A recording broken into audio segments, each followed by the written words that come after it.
Assalamualaikum warahmatullahi wabarakatuh. Welcome back to my YouTube channel. Di video kali ini saya akan membahas mengenai soal AKM yang berkaitan dengan literasi numerasi.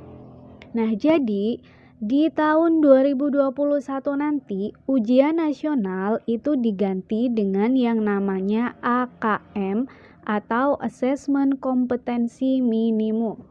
Nah, soal-soal AKM sendiri itu terdiri dari literasi dan juga numerasi. Nah, khusus untuk video kali ini saya akan membahas mengenai numerasi atau dalam dunia matematika biasanya itu disebut literasi matematis. Nah, apa sih numerasi atau literasi matematis itu? Jadi, numerasi adalah kemampuan berpikir menggunakan konsep, prosedur, fakta, dan alat matematika untuk menyelesaikan masalah sehari-hari pada berbagai jenis konteks yang relevan untuk individu sebagai warga negara Indonesia dan dunia. Nah, intinya kalau soal numerasi itu identik dengan soal cerita yang nantinya siswa itu harus bisa menganalisis soal tersebut supaya bisa mengerjakannya dengan mudah. Nah, untuk video kali ini itu saya akan membahas materi mengenai aritmetika sosial. Jadi nanti diharapkan setelah menonton video ini kalian dapat memecahkan masalah mengenai aritmetika sosial yang terkait dengan rasio atau persentase. Nah, soal-soal yang ada di video ini saya ambil dari pusmenjar.kemendikbud.go.id. Nah, di web tersebut juga tersedia berbagai simulasi beberapa soal, ada simulasi materinya, beberapa materi, baik literasi maupun numerasi. Nah, silakan kalian bisa mengunjungi website tersebut. Linknya tersedia di deskripsi ya. Nah, sebelum kita membahas soal lebih lanjut, silakan kalian berdoa terlebih dahulu supaya ilmu yang kalian dapatkan itu bisa menjadi ilmu yang bermanfaat dan mudah untuk diserap kalian ya. Oke, selamat menyaksikan. Soal yang pertama itu adalah soal uraian. Jadi untuk soal AKM sendiri itu nanti terdiri dari beberapa tipe soal. Ada yang berbentuk uraian, pilihan ganda kompleks, dan lainnya. Nanti kita akan bahas satu persatu. Kita mulai dari soal uraian dulu. Ini ada sebuah gambar. Halaman belakang sebuah rumah akan dibuat taman. Pengerjaan taman tersebut memerlukan waktu 12 hari dengan 4 orang pekerja. Agar pekerjaan taman dapat diselesaikan selama 8 hari, berapa orang tambahan pekerja yang diperlukan? Nah, cara mengerjakannya ini berarti menggunakan konsep perbandingan. Langkah pertama, kita buat tabel terlebih dahulu. Karena di sini besarannya adalah waktu dengan banyak pekerja, berarti kita tulis kalau waktunya 12 hari, maka banyak pekerjanya 4 orang. Lalu, kalau waktu bekerjanya 8 hari, banyak pekerjanya berapa? Kan belum diketahui. Berarti kita misalkan saja dengan X. Nah, selanjutnya kalian harus tentukan dulu ini itu merupakan perbandingan senilai atau perbandingan berbalik nilai. Ingat, kalau perbandingan senilai berarti apabila besaran pertama semakin besar, maka besaran yang kedua juga semakin besar. Dan sebaliknya, apabila besaran pertama semakin kecil, maka besaran kedua juga semakin kecil. Nah, itu kan kalau senilai. Sekarang kalau yang berbalik nilai, itu apabila besaran pertama semakin besar, maka besaran kedua semakin kecil. Dan sebaliknya, kalau besaran pertama semakin kecil, maka besaran kedua semakin besar. Nah, coba kita lihat ya. Ini kan kasusnya dalam pengerjaan sebuah taman, membuat taman ya. Berarti Kalau kita membuat taman, semakin banyak pekerjanya, waktu yang dihabiskan untuk menyelesaikan pekerjaannya semakin sedikit kan? Kalau orangnya banyak berarti semakin cepat selesai, atau kalau waktunya banyak berarti harinya semakin sedikit. Berarti itu berbalik nilai. Nah, semakin banyak pekerja, waktu yang diperlukan semakin sedikit, dan sebaliknya. Semakin sedikit pekerja, berarti waktu yang diperlukan ya semakin banyak. Nah, berarti ini perbandingan berbalik nilai. Ketika ada perbandingan senilai ataupun berbalik nilai, itu sebenarnya kalian bisa langsung menggunakan langsung ditaruh per aja. Nah, bedanya kalau senilai langsung tengahnya dikasih sama dengan, nanti dikalikan silang ya. Tapi kalau berbalik nilai itu harus dibalik salah satu nilainya. Nah, jadi 4 per X-nya nanti kita tukar posisi. 4 awalnya di atas pindah jadi di bawah. X awalnya di bawah kita pindah jadi di atas. Nah, kita tulis menjadi 12 per 8 sama dengan, ingat tukar posisi jadi X per 4. Nah, kalau sudah seperti ini, tinggal dikalikan silang. Berarti 12-nya kita kalikan 4, lalu 8-nya kita kalikan X. Nah, kita hitung. Untuk menghitungnya biar mudah, yang X kita letakkan di sebelah kiri, atau X dulu berarti kan 8 kali X jadinya 8X. Sama dengan 12 kali, nah ini sorry ya, 12 kali 4. Nah, lalu tujuan kita kan mencari X. Berarti 8-nya kita pindah ruas menjadi X sama dengan 12 kali 4 per 8. Nah, tinggal kita sederhanakan, dicoret saja.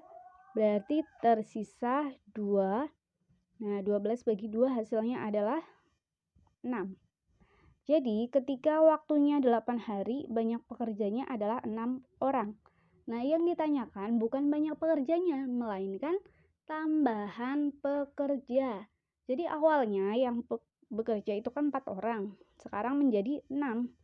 Berarti tambahannya berapa? Jadi, tambahannya adalah 2 orang. Sekarang kita lanjut lagi untuk soal yang kedua. Bentuknya masih sama, yaitu uraian. Nah, ini ada sebuah gambar. Luas halaman belakang sebuah rumah 60 meter persegi akan dibuat taman. 1/6 bagian untuk kolam, 3/4 bagian untuk rumput dan tanaman lain. Sedangkan sisanya ditutup dengan batu koral. Biaya pembuatannya adalah sebagai berikut. Nah, ini ada biaya per meter perseginya. Hitunglah seluruh biaya yang diperlukan untuk membuat taman. Nah, tujuan kita itu menentukan biaya semua ya untuk membuat taman. Berarti langkah pertama kita harus cari tahu dulu luas masing-masing bagian ini per meter persegi. Nanti kalau semua bagiannya sudah ketemu, kita tinggal mengalikannya dengan biayanya. Nah, yang pertama, kita mulai dari luas kolam terlebih dahulu. Tadi di soal sudah diketahui bahwa 1/6 bagian itu untuk kolam. Nah, jadi luas kolamnya adalah 1/6 dari luas totalnya, yaitu 60 meter persegi. Nah, hasilnya adalah 10 meter persegi, itu luas kolamnya. Lalu kita cari luas rumputnya. Nah, tadi juga sudah diketahui bahwa 1/6 bagian itu untuk kolam kan. Nah, 3/4 bagiannya untuk rumput dan tanaman. Berarti 3/4 kali 60. Hasilnya kita bisa coret-coret dulu biar sederhana ngitungnya. Nah, hasilnya 3 kali 15 itu adalah 45. Nah, ini luas rumputnya 45 meter persegi. Nah, terakhir kita cari luas batu koral. Nah, di sini sisanya ditutup dengan batu koral. Berarti batu koralnya berapa? Kan luas totalnya 60 meter persegi, sudah digunakan untuk kolam 10 meter persegi, dan sudah digunakan untuk rumput 45 meter persegi. Berarti sisanya adalah 5 meter persegi. Nah, kalian sebenarnya boleh tidak menggunakan cara ini, namun yang lebih cepat ya cara itu. Nah, kita lanjut lagi, kita hitung masing-masing biayanya, mulai dari biaya pembuatan kolam. Kolamnya itu kan luasnya 10 meter. 10 meter persegi ya. Kita kalikan dengan biayanya, yaitu 800.000, jadi total 8 juta. Lalu kita hitung biaya rumputnya, yaitu 45 kita kalikan dengan 200.000 sama dengan 9 juta. Nah, terakhir ada biaya batu koral, yaitu 5 meter persegi kita kalikan dengan biayanya 400.000, yaitu 2 juta. Karena yang ditanyakan biaya seluruhnya, berarti kita jumlahkan semuanya saja, yaitu hasilnya adalah 19 juta. Nah, jadi biaya pembuatan taman adalah 19 juta rupiah. Nah, ini jawaban untuk soal yang nomor 2. Kita lanjut lagi untuk soal yang nomor 3. Bentuknya adalah pilihan ganda kompleks. Nah, kita lihat bentuk pilihan ganda kompleks itu seperti apa. Ini ada tabel. Tabel berikut menunjukkan daftar harga dan diskon pada beberapa toko. Semua toko tersebut menjual barang yang sama. Jadi clue-nya barangnya sama semua ya. Tinggal nanti bedanya di diskon. Nah, kalau kita amati ternyata harga semuanya itu sama. Bedanya hanya di diskon. Nah, berdasarkan wacana di atas, tentukan benar atau salah pernyataan berikut. Kita cek pernyataannya. Nah, ini itu merupakan bentuk pilihan ganda kompleks. Benar. Nanti kalian berarti cara menjawabnya tinggal klik saja. Kalau pernyataan pertama benar ya klik benar. Kalau salah ya klik salah. Dan sama untuk pernyataan yang kedua juga seperti itu. Nah, kita lanjut mengerjakannya. Caranya yang pertama kalian amati dulu pernyataannya itu apa. Yang pertama itu kan adalah selisih harga satu buah baju di toko Jaya dan toko Selaras adalah 10.000.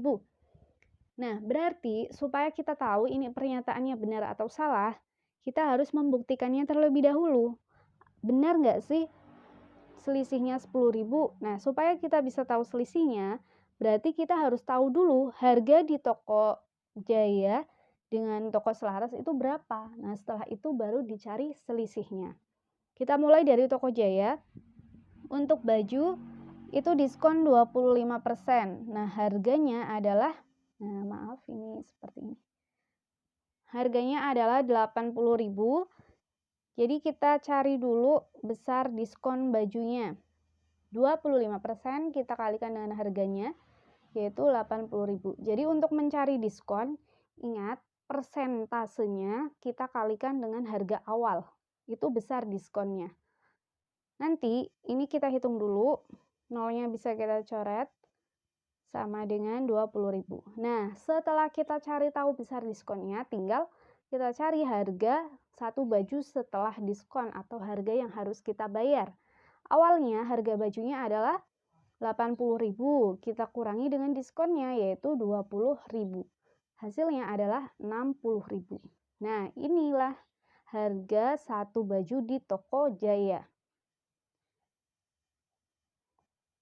Nah, lanjut lagi.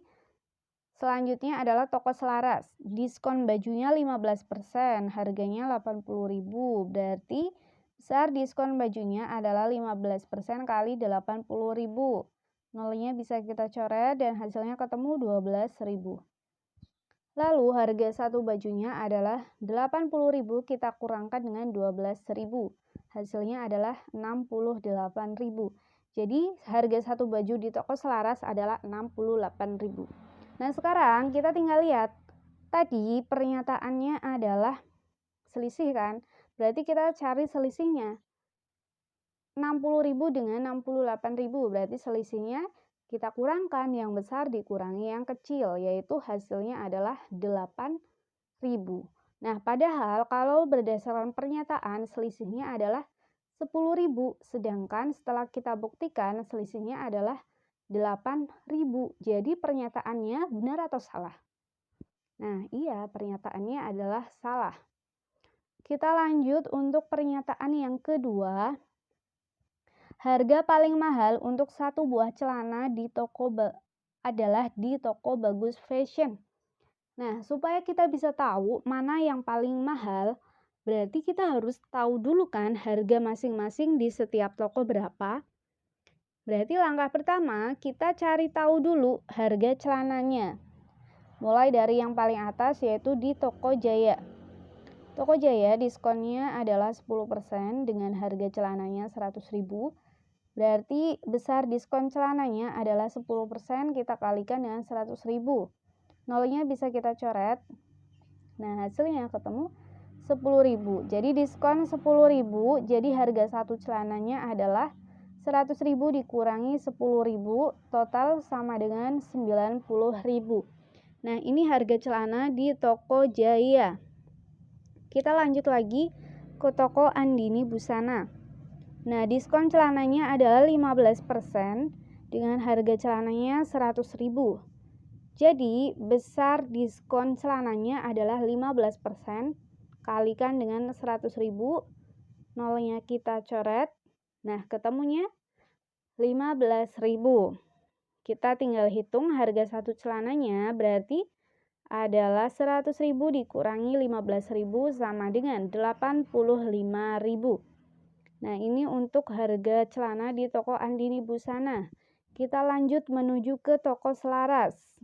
Nah, diskon celananya adalah 20% dengan harga 100.000. Berarti besar diskon celananya adalah 20% kali 100.000. Berarti hasilnya adalah 20.000.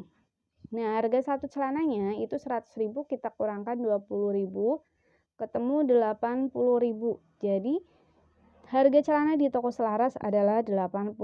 Lanjut ke yang ketiga, Bagus Fashion. Nah, diskonnya 25.000, harganya 100.000. Berarti kita cari besar diskonnya adalah 25% kali 100.000. Hasilnya adalah 25.000. Nah, harga satu celananya adalah 100.000 dikurangi 25.000, ketemu 75.000. Nah, jadi kalau kita lihat tadi pernyataannya adalah harga paling mahal untuk sebuah celana adalah di Toko Bagus Fashion.